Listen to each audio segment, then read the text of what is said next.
Hello Warriors, this is Mars and welcome back to another ESO PvP video. I've been practicing Magicka Dragonite lately and I wanted to share a bit of my experiences with you.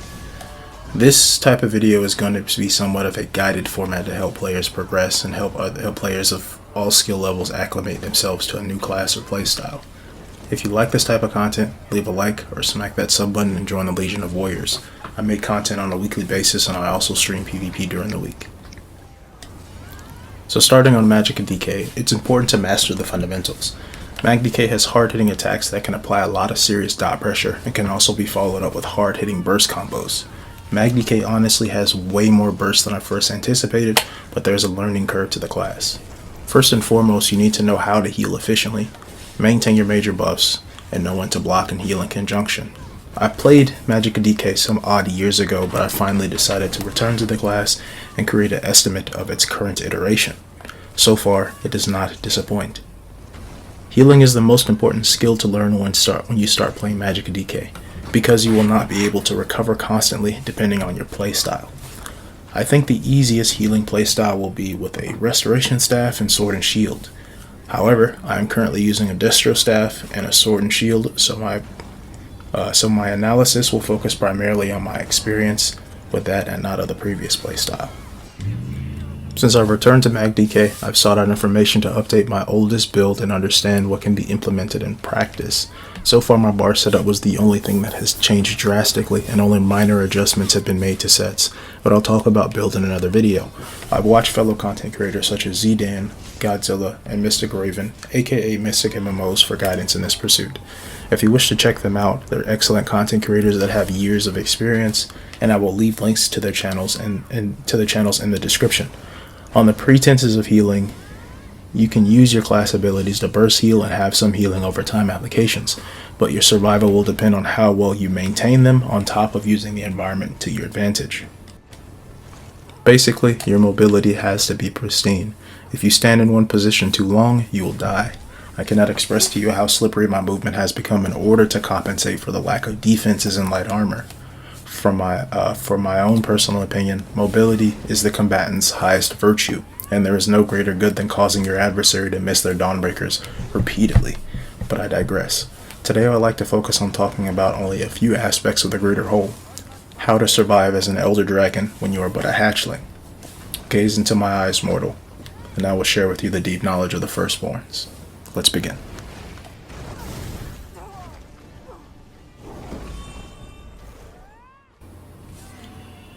First and foremost, I'd like to start with healing because it's the most essential skill set that needs to be developed in order to be successful as a Magicka Dragonite.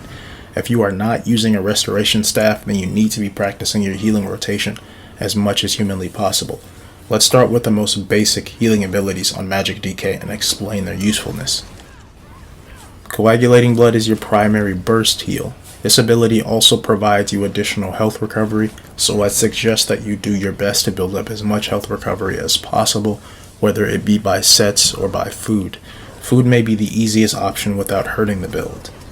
It also scales off of your maximum health, so be mindful of that as well. You don't necessarily maintain this heal. It can give you a bonus to your healing, but it is primarily a burst heal, meant to save your life in moments where you can potentially die, which in the case of not using a Resto Staff or healing over time abilities, it's going to be very often until you get a solid grasp of how to use the ability. Also, you want to cycle through your healing as much as humanly possible because Coagulating Blood is the most effective when you are at low health. In my opinion, you should cast this ability at 60 to 70% maximum health. But it can still serve you as a standard burst heal. Use it mindfully though. It should only be spammed when you are near death or trying to recover. Do not use it mindlessly because it is expensive and you'll burn through your Magicka reserves faster than you can run through your stimulus check provided by your local government, which I still have not received yet.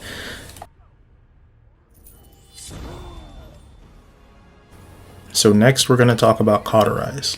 Cauterize is your healing over time effect and it can be quite tricky. This ability can heal you for quite a bit once every 5 seconds and can out-heal most damaging abilities in conjunction with other heals such as Coagulating Blood and Burning Embers, but it can also heal other people, meaning sometimes it won't always heal you. The ability prioritizes whoever's health is the lowest, so it's most effective when it is only healing you. Regardless, this ability needs to be maintained. You don't have to constantly recast it, but you don't want it to fall off either, so get acclimated to maintaining it well enough to be effective in situations before they escalate, not after. After is too late.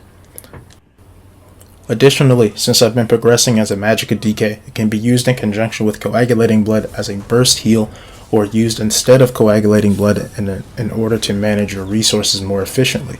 Be mindful that abilities on Magicka Dragonite are not cheap, so be very careful not to outstim.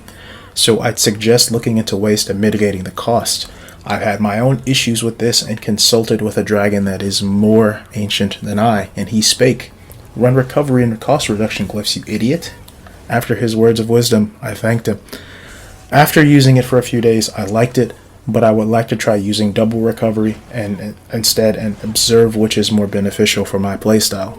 Also, be mindful that your healing is going to scale off of your maximum spell damage, your maximum magicka, as well as your maximum health, so build according to what is necessary. Next is Burning Embers, which is one of the most important healing abilities because it doubles as a damage over time ability and a healing over time effect. It needs to be maintained well in order to effectively heal you in dire moments. Realistically, when you engage in a fight, this is the first ability you want to apply to your opponents in order to have a safety net so you can recover if you are hit by a burst combo. Granted, this may or may not save your life. There are a number of possibilities that can potentially happen in the middle of combat. The most important thing to keep in mind when fighting is to maintain awareness of the battle around you.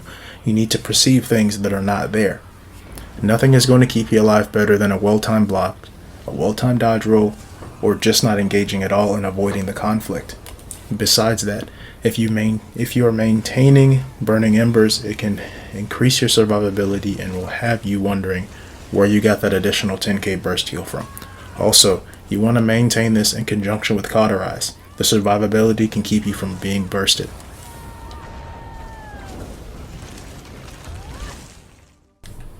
Next, I'm going to share my healing practice rotation with you. When I started back on Magicka, I practiced a drill to teach me how to maintain most of my important buffs and healing abilities. I'm going to share it with you now, so pay attention closely.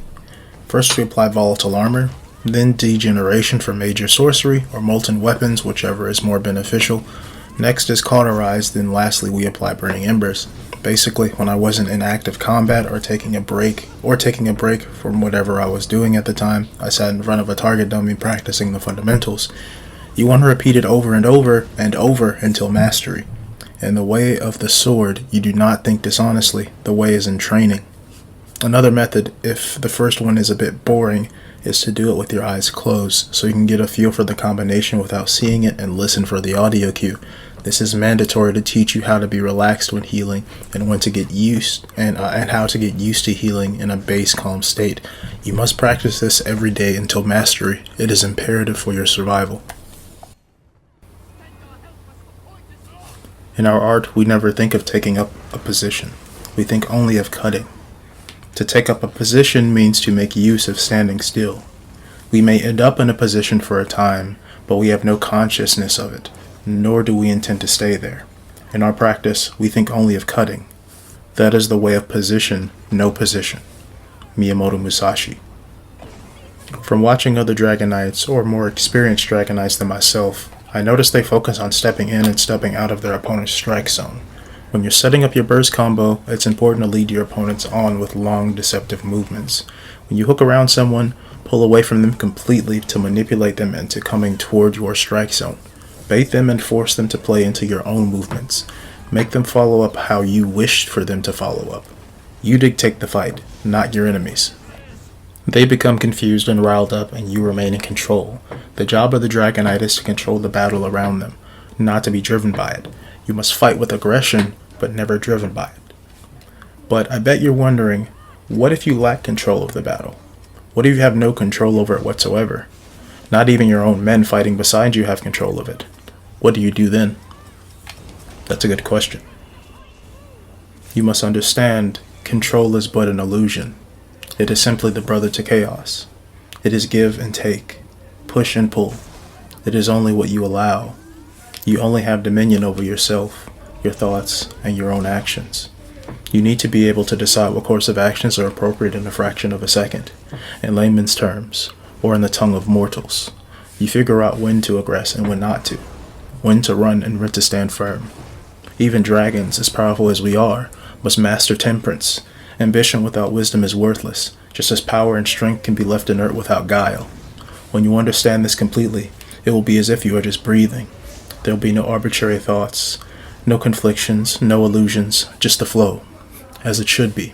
Your actions will manifest with one another like the left foot moves in harmony with the right, uninhibited by the yoke coiled around your neck, suppressing your tongue or restraining your wings. Then, and only then, will you truly be as virtuous as the elder blood that flows through your veins, and you will understand the basis of surviving in situations where a dragon would only see them as dire transgressions, invoking the wrath of our flames. For we are truly unrivaled when it comes to dominating others. This will come with practice, and only with practice. Now go. You must think deeply on this as a dragon would, because to us, it is simply our nature.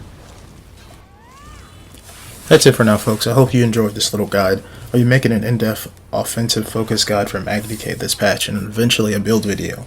If you stuck around this long, I want to say thank you. If you're interested in this kind of content, you should like and sub. I try to stay somewhat consistent with uploads, but since my schedule has gone with the wind these days, I can only promise an upload once or twice a week.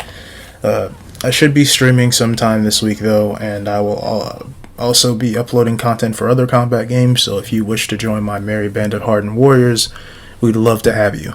Also, don't forget to check out the content curators that I named in the beginning of the video, because their help has been invaluable in putting together new content for the channel. Again, thank you for your patronage, and keep on slaying.